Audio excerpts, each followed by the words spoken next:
Hello my baby gorillas, and the petition for the release of the Home Office's Muslim child rape gang review in full is still being blocked by the Conservative Party, although the people who are getting the blame are the civil servants. I don't know how the Conservative Party couldn't demand this to be released to the public if they wanted to. Jonathan Wong, legend that he is, has set up this petition to force the government to publish the review on the Muslim child rape gangs. And it's now got nearly 71,000 signatures. It requires 100,000 signatures, so about 30,000 off, which should be, they should get much more than 30,000 signatures. And this petition will be considered for debate in the Westminster Parliament. I reckon it'll be kicked into the political long grass, just like the petition when the UN treaty in Marrakesh on refugees, when there was a similar petition, they got hundreds of thousands of signatures. It was politically kicked into long grass, and Theresa May signed the treaty on refugees in Marrakesh, and it was just ignored as usual. So Jonathan Wong has done this. So I have also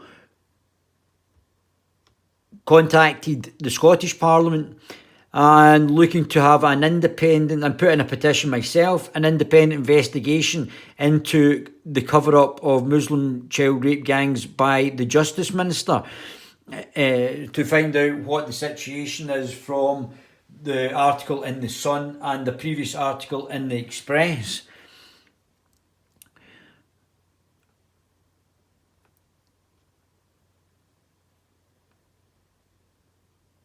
So I've put in calling on the Scottish Parliament to urge the Scottish Government to launch an independent investigation into whether there's been a cover-up at the highest levels of government of Muslim immigrants sexually abusing and raping Scottish children. And I've put in the details of the Sun article, Police Scotland, Glasgow grooming gangs secret and groomers victims failed system. Glasgow exposes Rotherham style gangs and child abuse. And this has been allowed to happen by the globalists such as Nicola Sturgeon, that it's been covered up by the SNP. So let's go and look at the articles and find out what the actual articles have actually said. So let's start off. This is an article in The Express from April 2015. Groomers, I don't know if Mr. Yusuf was the Justice Secretary in 2015. Groomers victims failed by system as Glasgow exposes Rotherham-style gangs. A report into Rotherham-style grooming gangs in Glasgow exposes a catalogue of concerns about police, council and NHS managers. This looks like it's been allowed to happen by our political class. And it's not been talked about by Nicola Sturgeon. It's been ignored. It's been ignored by the Justice Minister as well. And it says that the 36-page review was presented to the Glasgow City Community Health Partnership on December 17th, a meeting attended by top health and social workers from across the west of Scotland. Called the Rotherham Report, Implications for Glasgow, it revealed that sexual abuse of children by grooming gangs is still being encountered as part of a day-to-day practice. It has also detailed a number of serious failings, including Police Scotland has never viewed meetings to discuss vulnerable young people as a priority and do not have enough officers to attend every child protection meeting.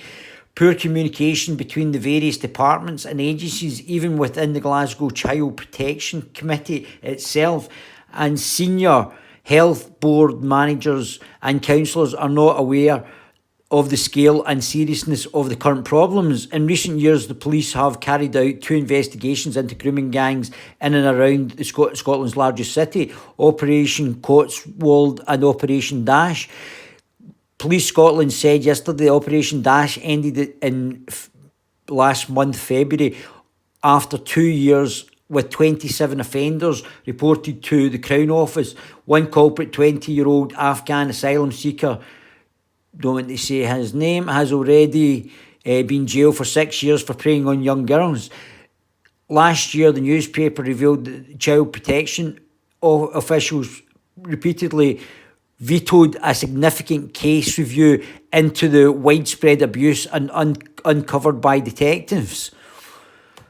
Last year, the newspaper revealed that child protection officers repeatedly vetoed a significant case review into widespread abuse uncovered by detectives. The first part of the December 17 report was prepared by Maureen McKinnon, Principal Officer with Glasgow Child Protection Team. She was there. She said there was a lack of awareness of child sexual exploitation in the city, including among staff in residential children's homes. Some youngsters have been drawn into the clutches of grooming gangs as a result of being accommodated with other vulnerable young people who are engaged in CSE and other concerning behaviours.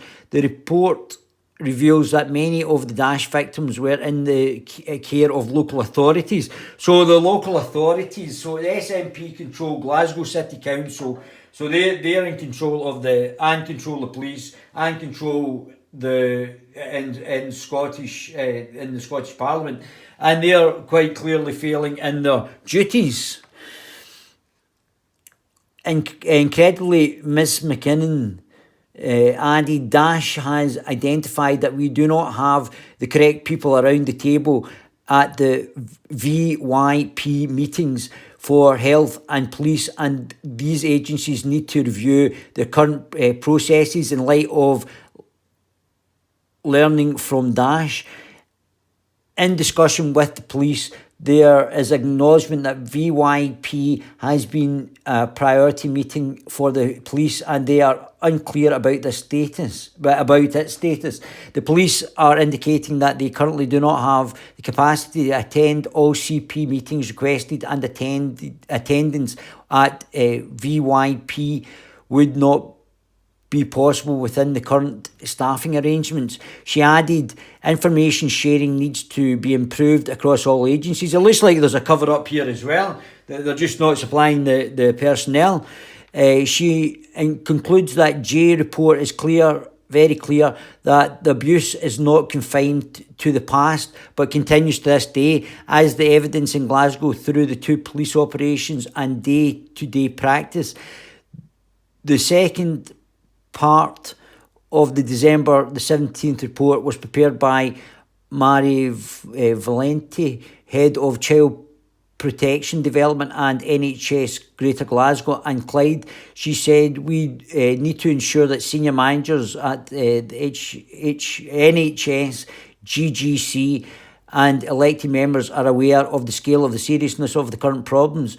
Ms Valenti added that NHS GGC has no policy guidance and health staff on child sexual exploitation. This is currently being progressed. A third part of the report features comments from a range of health and social workers, revealing that even children in wheelchairs may be falling victim to these gangs.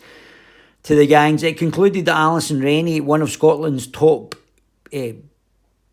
paediatricians, wrote, I am concerned that children protect processes are still quite removed from practitioners working on the grounds. She added that within the Glasgow CPC, it is not always clear where the line of communication are in relation to this and how information and learning is shared from this forum. We need to get better at local interagency working between health and social work to identify vulnerable children and young people at an early stage.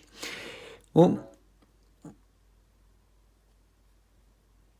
6 jailed in scandal of abuse of poor white girls in Witchshield. Oxford paedophile ring gang found guilty of grooming underage children as young as 11.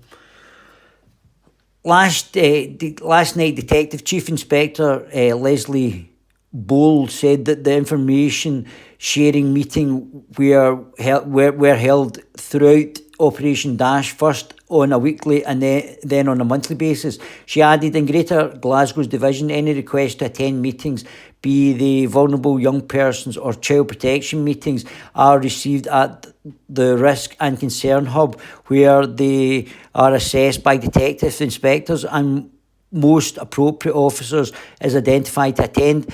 A spokeswoman for NHS Glasgow and Clyde, there is already collaborative work between NHS staff and partner agencies across a range of services to ensure that vulnerable children across Glasgow are being identified and supported as a priority. Although we already provide training for staff, this report sets out how we can extend this even further to help identify children at risk.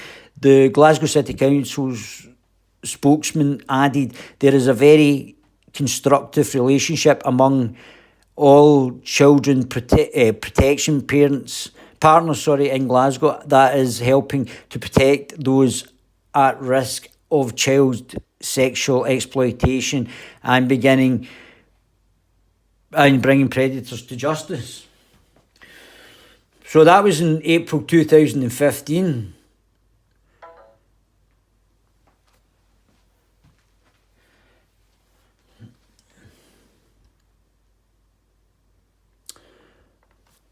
And as usual, it's frozen.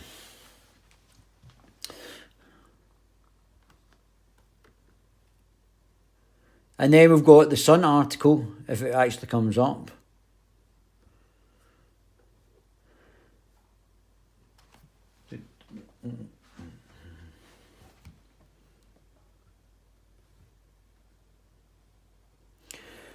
So here we go. So this is Police Scotland Glasgow grooming secret. So this looks like not only are the police not attending meetings, or not able to attend meetings, let's give them the benefit of the doubt, that the police are keeping this a secret. Obviously, because the political class has already signed up for the Barcelona process, the Union of the Mediterranean, and this is just cultural enrichment from the people that the political class has let in.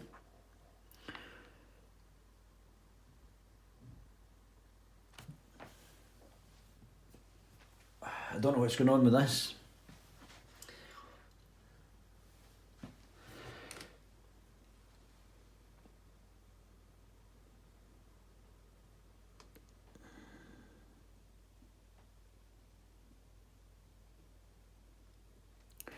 So if you've not signed the petition, go and sign the petition. And let's try and get it to the 100,000 mark.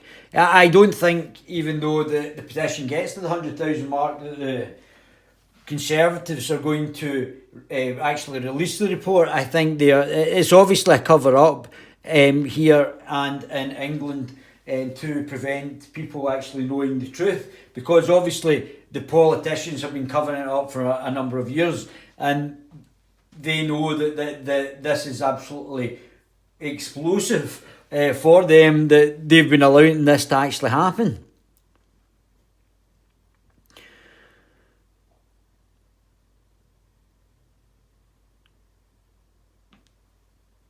I thought I'm going to play this while this loads up.